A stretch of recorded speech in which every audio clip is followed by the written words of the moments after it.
essa é uma ferramenta que o Trump diz que é uma maravilha, que é a coisa mais perfeita, incrível, já inventada, que são tarifas. E, claro, acho que muito do pessoal que assiste vocês entende o que é uma tarifa, mas tarifas são intervenções econômicas e comerciais explícitas, diretas. E a tarifa ela cria um imposto sobre um produto importado.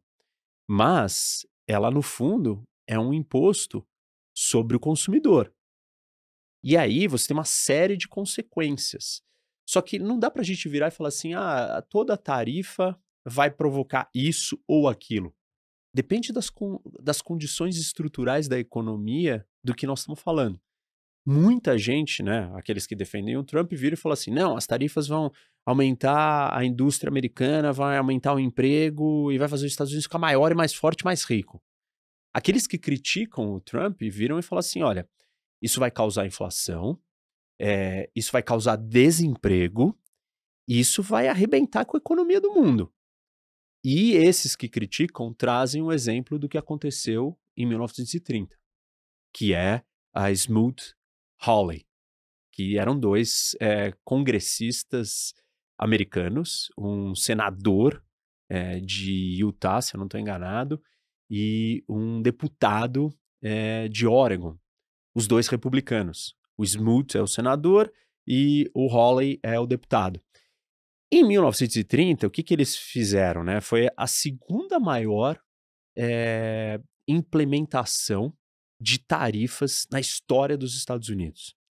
Foram mais de 20 mil itens que foram tarifados no mundo inteiro. E aquilo ali foi um dos grandes impulsionadores para a quebra, né, americana, da economia do mundo, a grande recessão, grande depressão. As tarifas já vinham acontecendo no mundo. E aquilo, os Estados Unidos foi muito além. Uhum. Então, não dá para a gente olhar para a tarifa hoje e falar assim, não, vai acontecer aquilo. A gente tem que olhar para a estrutura da economia americana naquele momento e para a estrutura da economia americana no momento de hoje. E naquele momento, os Estados Unidos tinham um excesso de produção. Ele produzia mais do que ele conseguia consumir. O consumidor americano não dava conta de produzir tudo que os americanos produziam. E aí, quando você tem esse excesso de produção, o que você faz? Você vai lá e desova isso no resto do mundo. Quando os americanos implementaram essas tarifas, o resto do mundo retaliou. Só que como o consumo interno americano não dava conta de comprar tudo aquilo que era produzido, e o resto do mundo passou a retaliar, ou seja, a não querer comprar mais o que era americano, aí a economia americana se arrebentou. Fazer um parênteses aqui, porque é importante entender a dinâmica dessa história da tarifa. Ela não é só um imposto para o consumidor. Ela altera a relação estrutural da economia. Porque a tarifa ela faz o seguinte: ela retira o poder de compra do consumidor e ela subsidia o produtor. Você tem alguns setores na sociedade, vai, os três básicos. Você tem governo, você tem as empresas e você tem as pessoas. Quem é que mais consome sempre numa sociedade? As pessoas. Se você der dinheiro para as pessoas, elas vão consumir. Uhum. Ponto. Elas vão consumir quase tudo que elas têm. Se você tirar a renda das pessoas e passar essa renda para empresas ou para o governo, você vai aumentar o nível de poupança do país e você vai diminuir o consumo. Então, o que a tarifa faz? Ela retira a renda de quem? Do consumidor. Porque ela é um imposto no consumidor. Uhum. O consumidor, ele consome importações. E o produtor, ele vende o produto dele, ou seja, ele vende exportações. Ao você implementar uma tarifa, o que você está fazendo?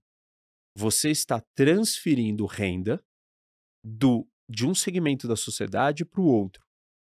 E você está alterando a estrutura econômica do país. Por quê? Você está deixando de ser uma economia de consumo e fazendo ela se tornar uma economia de produção. Se você não tem o consumo suficiente para absorver toda essa produção, imagina se você fosse uma economia fechada. Você ia fazer o quê? Você ou você não ia pegar, produzir e jogar fora o que você produziu. Ninguém fica rico assim. Você não vai enriquecer. A outra opção é você diminuir a sua produção. Se você diminuir a produção, o que vai acontecer? Desemprego. Você vai ter que demitir pessoas, você vai fechar a fábrica, você vai diminuir a produção para dar conta do consumo que você tem. Como as economias não são fechadas, elas são abertas, o que você vai fazer? Você vai pegar esse seu excesso de produção e desovar e jogar no resto do mundo. Então, os Estados Unidos daquela época, ele jogava esse excesso de produção para o mundo. Quando veio as tarifas que geraram a retaliação, né, mais tarifas do resto do mundo, acabou com a economia americana, porque ela dependia do resto do mundo. Ela tinha um superávit comercial absurdo, talvez um dos maiores, não maior do que a China. Bom, então, dito isso, vamos trazer essa situação para hoje. Como é que é a estrutura da economia americana hoje?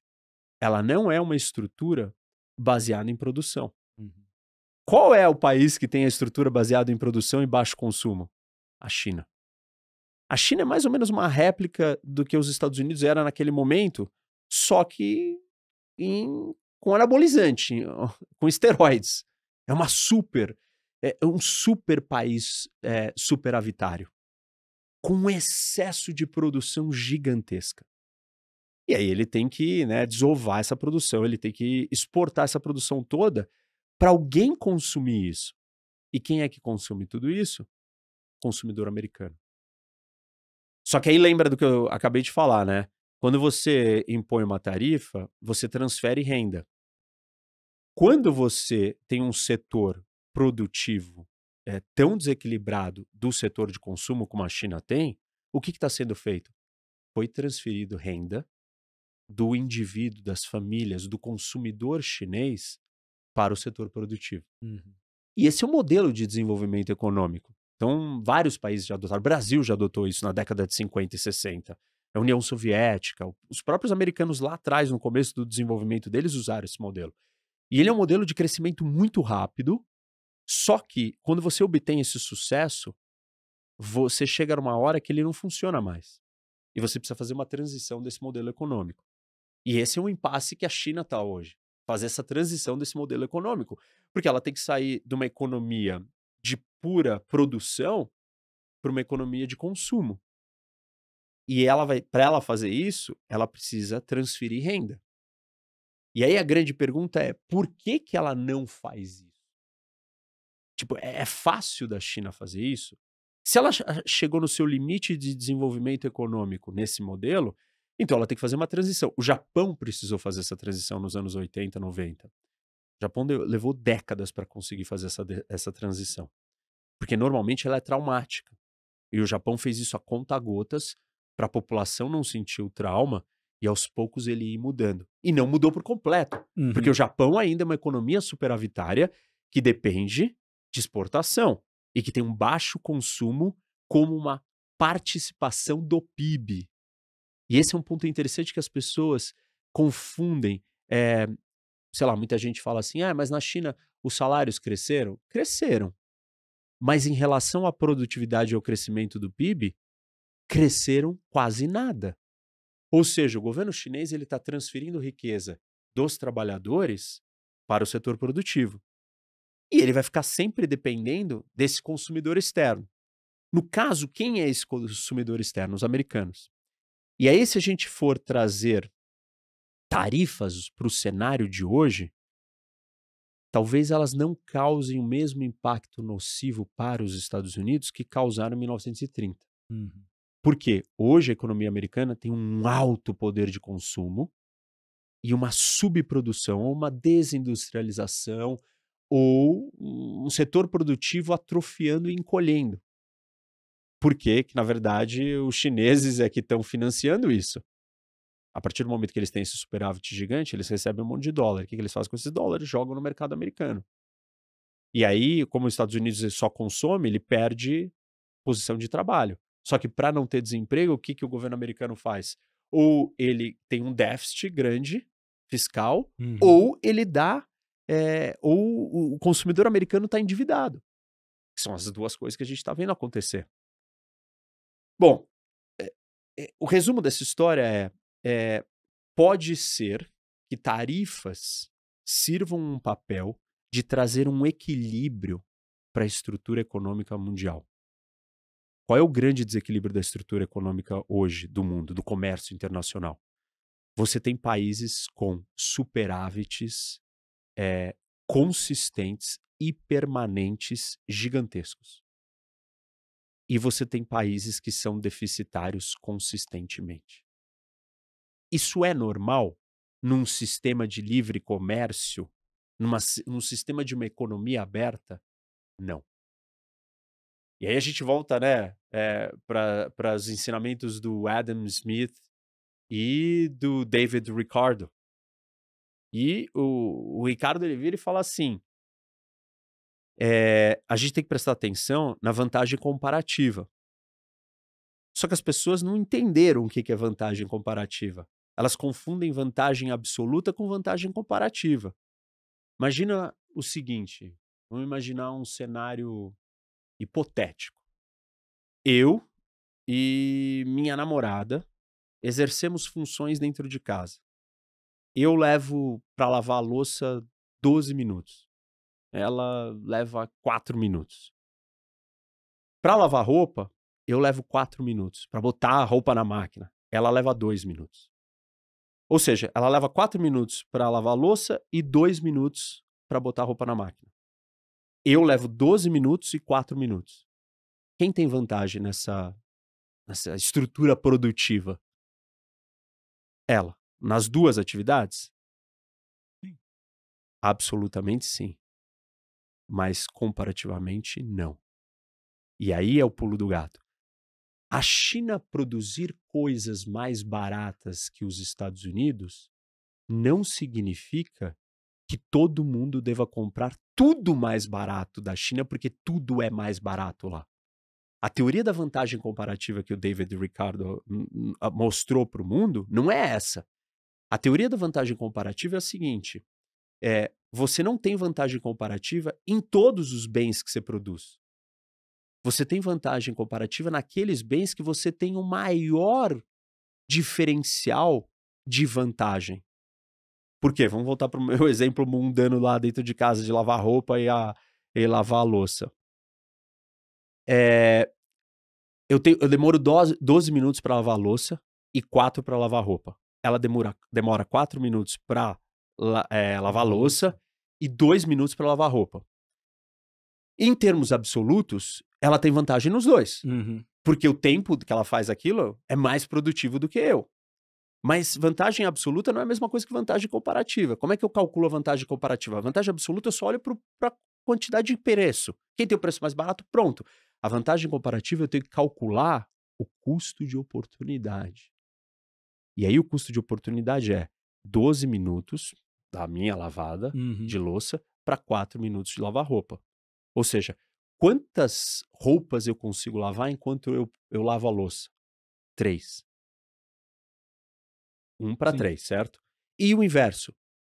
1/3, né? Eu preciso, 3 lavadas de roupa para lavar uma louça. E ela? A relação dela, da primeira, é uma metade de 1 e 2 para 1. Quando você faz essa comparação, você vai entender que eu preciso de 3 lavadas de roupa para produzir uma lavada de louça. Ela precisa de meia. Ou seja, eu preciso de 1/3. Meu custo de oportunidade para lavar a louça é menor do que o dela. Então, na lavada de louça, a vantagem comparativa é dela. Mas na lavada de roupa, a vantagem comparativa é minha. Entendeu? Sim. O que está em jogo aqui? Você olha superficialmente, tudo que a China produz é mais barato. Nem por isso a gente tem que comprar tudo da China. Porque a teoria do Ricardo é a seguinte: vantagem comparativa é sobre troca e não sobre produção.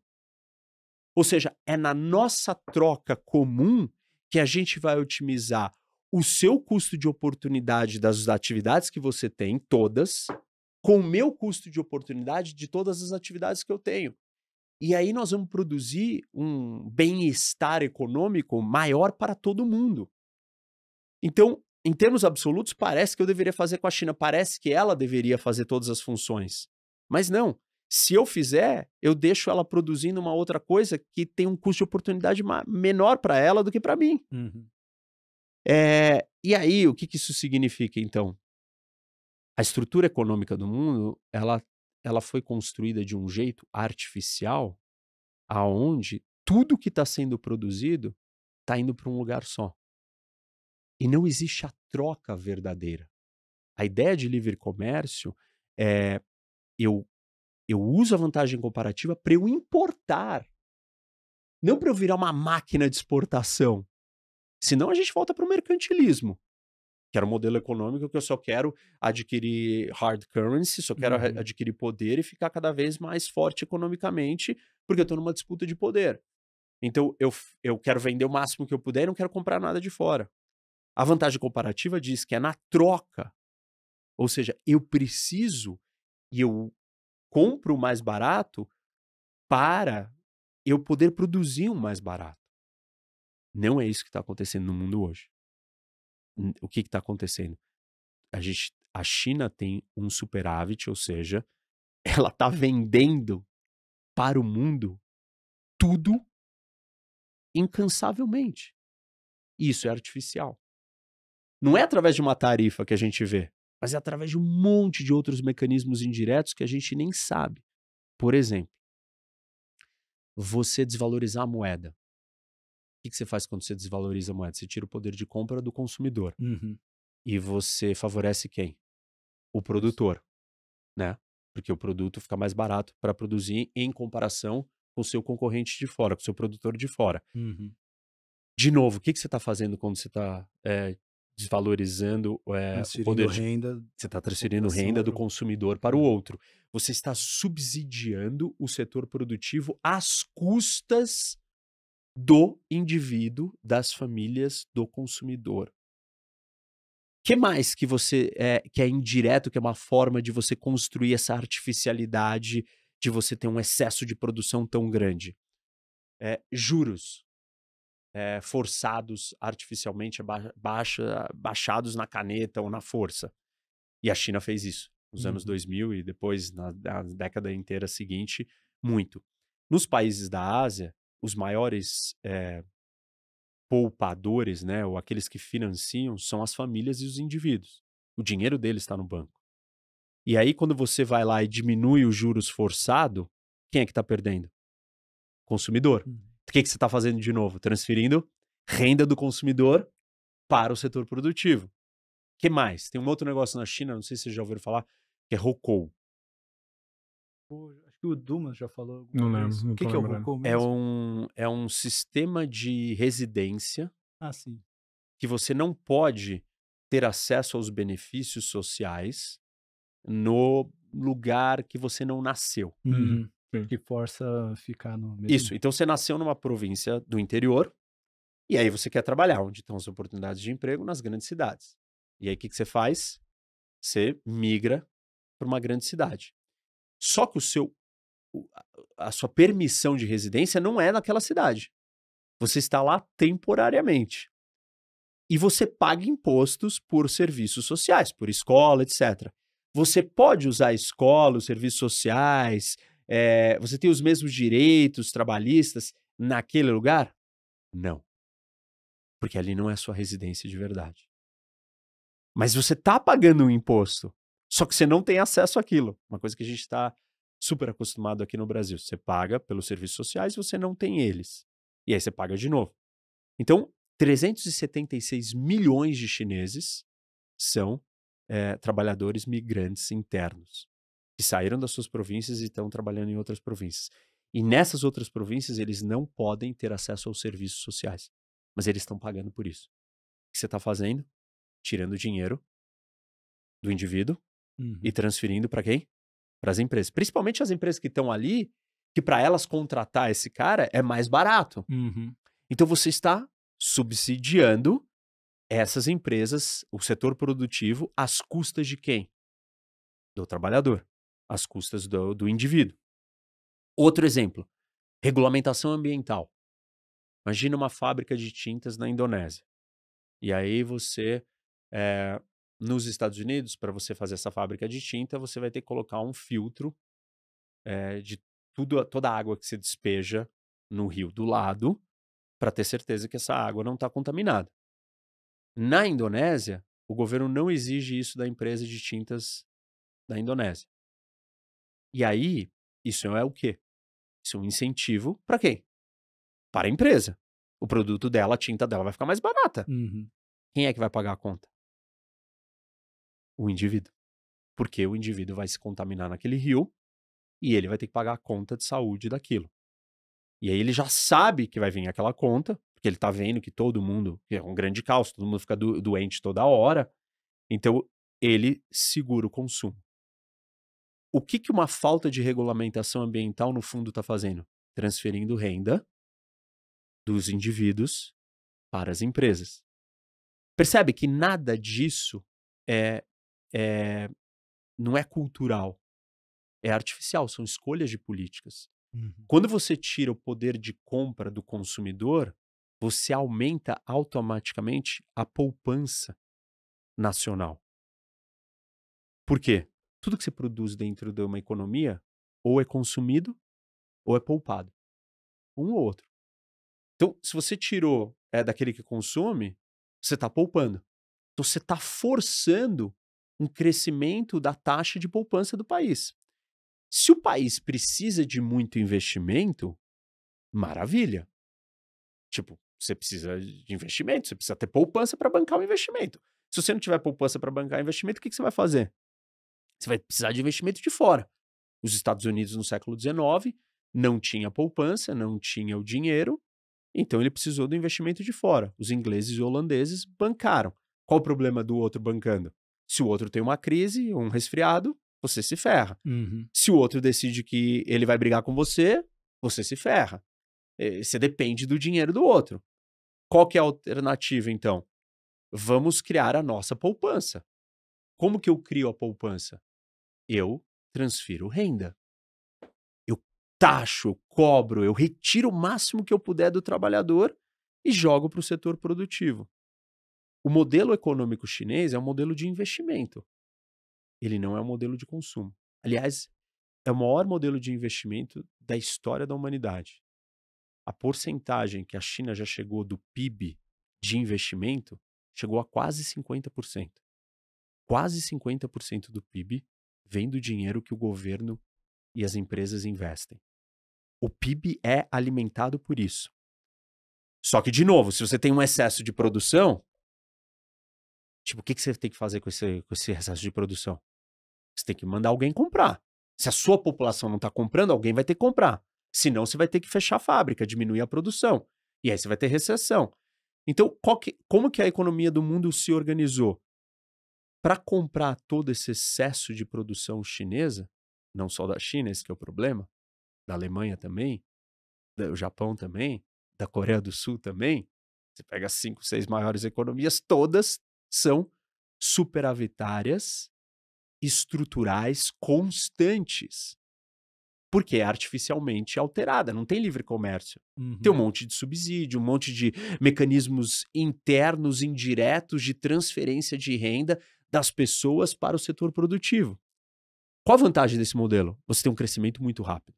E se você precisa de muito investimento, porque seu país não tem nada, pô, é perfeito. Você não depende do investimento externo. Esse é o sucesso chinês.